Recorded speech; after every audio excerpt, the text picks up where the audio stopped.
Mathews Arc 34. One of the better options for 2026 if you're in the market for a new bow. Let's find out.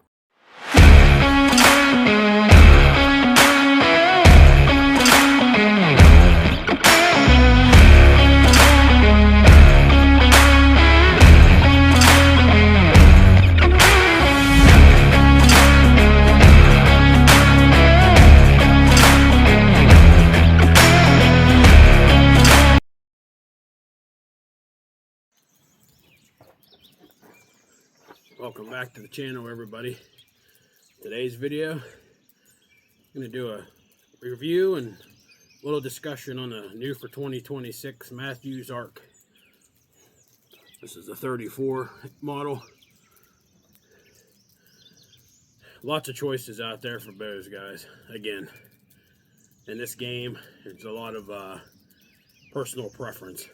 For me, I guess a lot of people call me a Mathews fanboy. That's fine. I don't give a shit, but I shoot all the bows that I can.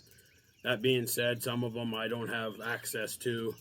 I know the Dartons have been getting a lot of attention lately, but at least at my last check, the closest Darton dealer I have to me is Lancaster Archery, and it's about 2.5 hours away.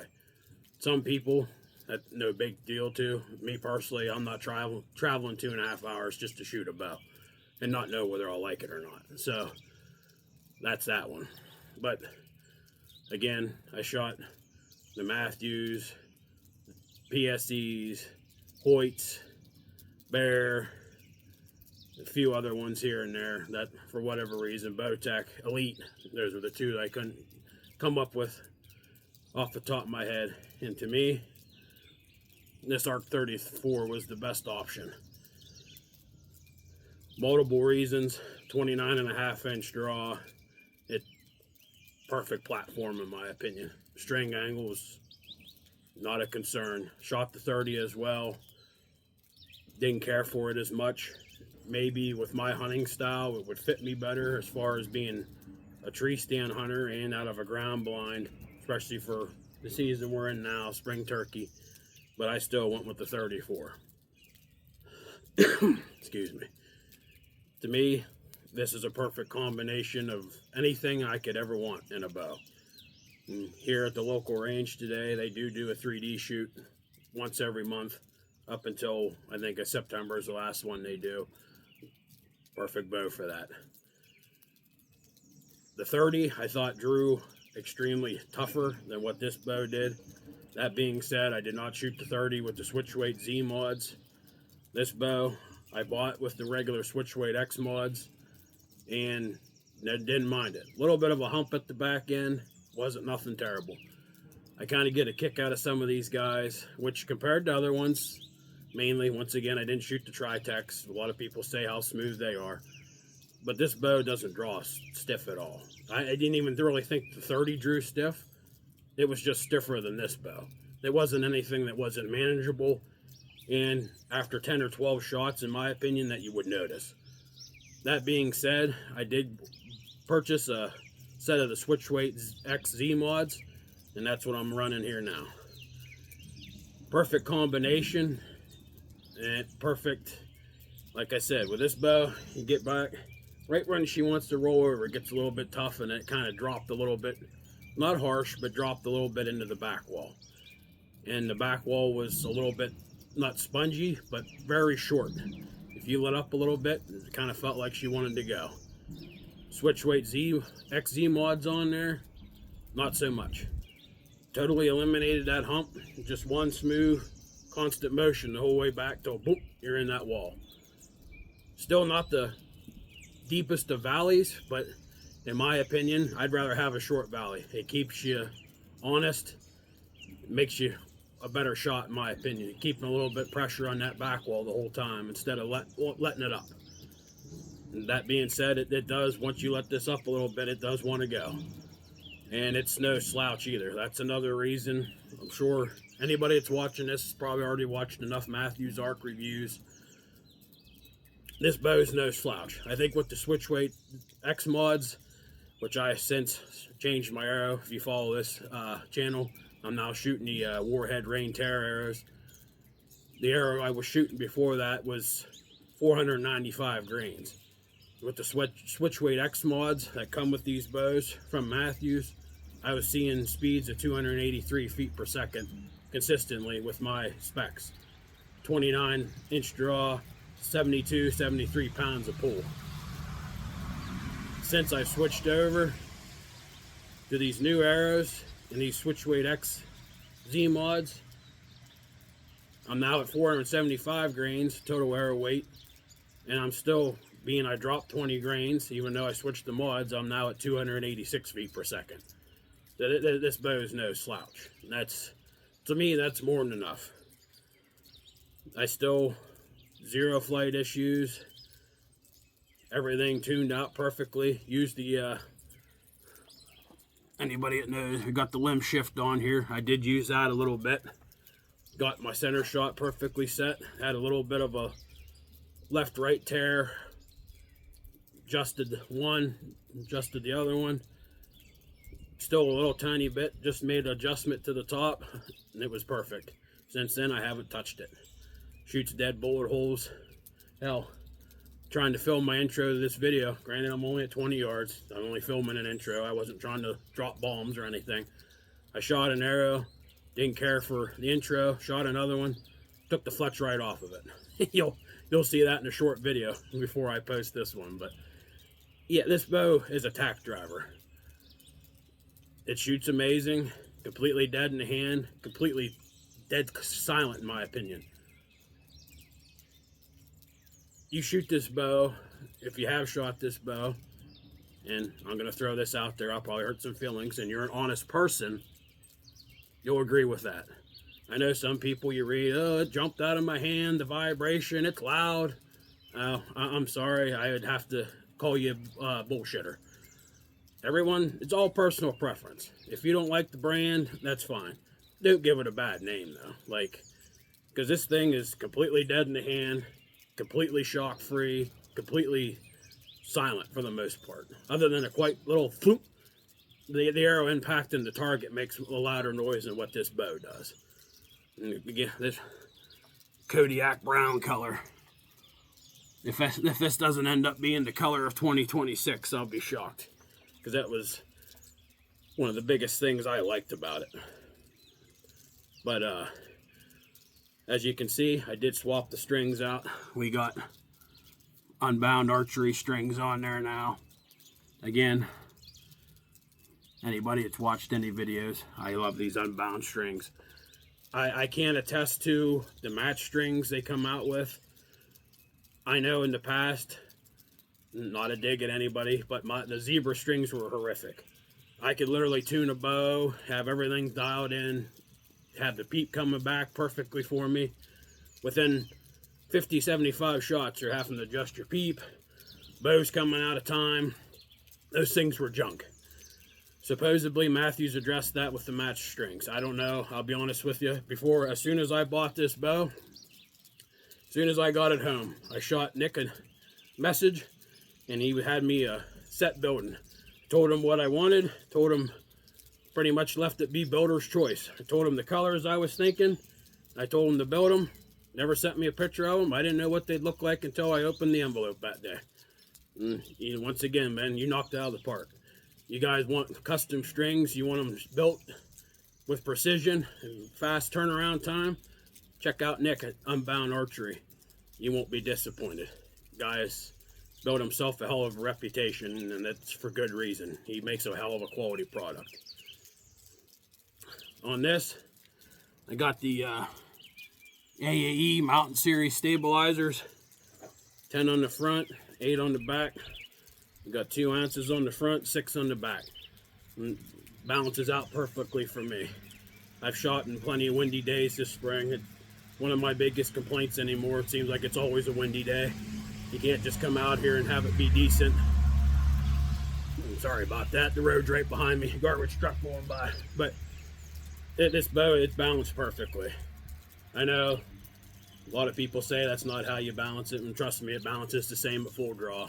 But the only other complaint I'd have, as you can clearly see here, those are custom side plates. Absolutely love Mathews as a company. Love their brand. Love their bows. They're always a top contender for me in the last handful of years. It's been the one that I picked. But I'm sorry.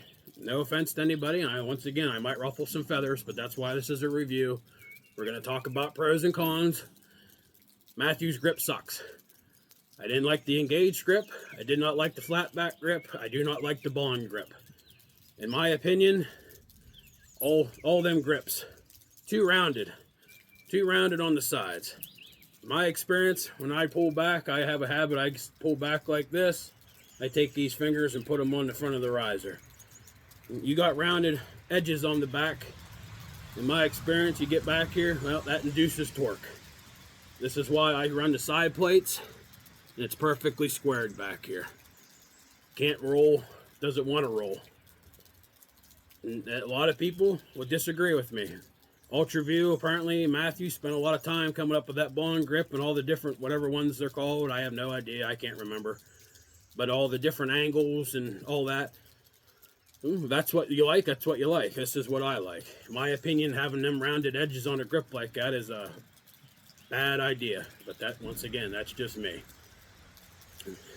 Air arrest. Got the old QAD MX2. Ran these for a lot of years now. QAD makes a quality product. Know a lot of people. I've had Hamskys before, zero issues with them. I hate to say it. Excuse me. That was just basically a coin toss. I had a Lift X 33 last year, ran the MX2 on it. Figured I'd run it on the old ARC 34.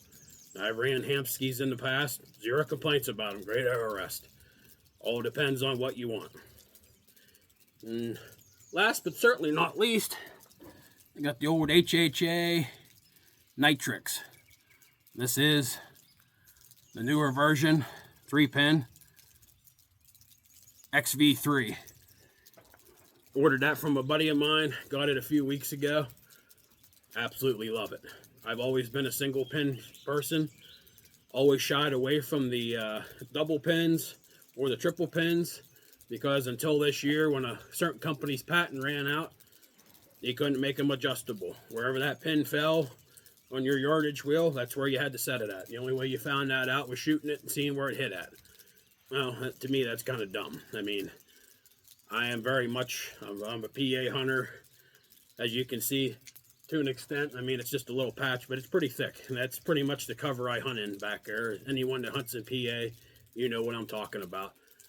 Any setup I have right now, my max shot's 44 yards out of any stand setup or blind setup I have. So, with that, you got them 3 pins in there. Can't really see them, but lighting's bad today.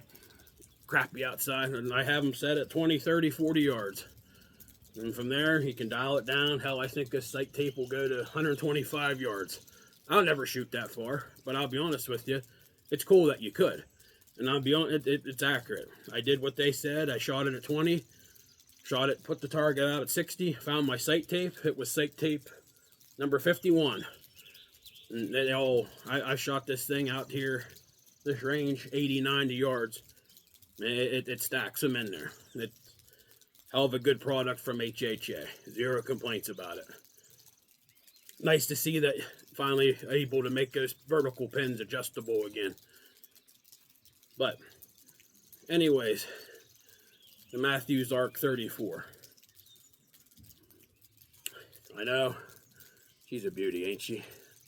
I just love that Kodiak brown color. Man, they totally knocked that out of the park. I understand it's just a color, but man, she's sharp. But check them out, guys. A lot of good options out there. All I can tell you is I hate people that tell you that this is the best bow. This was the best bow for me. It might not be for you. That's perfectly fine. That's why my advice to anybody that ever asks me is you go and shoot as many bows as you possibly can. You let the bow pick you. I understand there's a lot of, I guess we'll call them influencers on TikTok, YouTube, that'll tell you the opposite. This is the best. This is what I use. It's the best. This is what I use because it worked for me the best. Might not work for you the best. A lot of people like the 30. That's fine. I'm 6'3" with that's about a 29.25" draw. This was best for me. Don't let anybody tell you differently. You get out there them pro shops and shoot as many as you can. You pick which one's the best for you. Don't let somebody tell you what's the best for you. You be the judge. For me, though, this baby, I've taken a turkey hunting now twice. First day, had one coming in hammering, hung up at 75 yards. Couldn't figure out why. Had 3 decoys out, kind of scratching my head. Anybody that might personally know me, he knows how pissed off I was probably getting, and it's true. Couldn't figure it out. He called gobble, I called gobble. I'd hit him with everything I had, and 3 decoys out, and he just hung up, strut back and forth. Oh, here come. He locked off. I gave it about another hour and a half. I finally kind of got a little bit irritated and said, to hell with it. Went up there to pull my decoys, knelt down, and I could clearly see the terrain went up, and then slight hump. And me being knelt down with them decoys, I could not see where that bird was standing. So he had no idea what the decoys were. He couldn't even see them. So, quite positive that's why he hung up, because he wasn't hearing what he wanted to see. So, or I guess he wasn't seeing what he was hearing, however you want to say it. But he'll live to fight another day. The battle ain't over yet. It just started this past Saturday. So I got till May 31st to try to send one through him. So, but appreciate you guys all watching. Again, the Mathews Arc 34. All I can say is, guys, get out and try one. I don't think you'll be disappointed. I'm certainly not. Like I said, I don't really consider myself a fanboy. Last year I had a Lift-X 33. A lot of people take jabs. No, I shouldn't even say take jabs. Just, it's all fun and, we got to get a new bow every year. Not because I need to, because I want to. And no, I'm not the type of a person that thinks, I got a new bow. It'll shoot better than the... No, the shooter makes the bow. That's another thing we'll just get clear right now. I do it because I wanted a new bow, and I pretty much do it all the time. But I've owned PSEs, Bears, Hoyts, Elites, Bowtechs in the past. For 2026, the Mathews Arc 34 was the clear winner for me. Again, guys, appreciate you watching. Sorry, probably a little bit more of a lengthy video, but I've been wanting to do this video for some time now. Just hadn't found the time to do it. Crappy out today. I figured now was the time. You guys haven't already, please consider subscribing. I'd appreciate it greatly. If not, it's a free country. Do whatever you want. But it would be greatly appreciated. Trying to get the channel to grow. Well, I'm going to get out of here. I'm going to sling some more arrows. One at every dot, though. Get you guys later.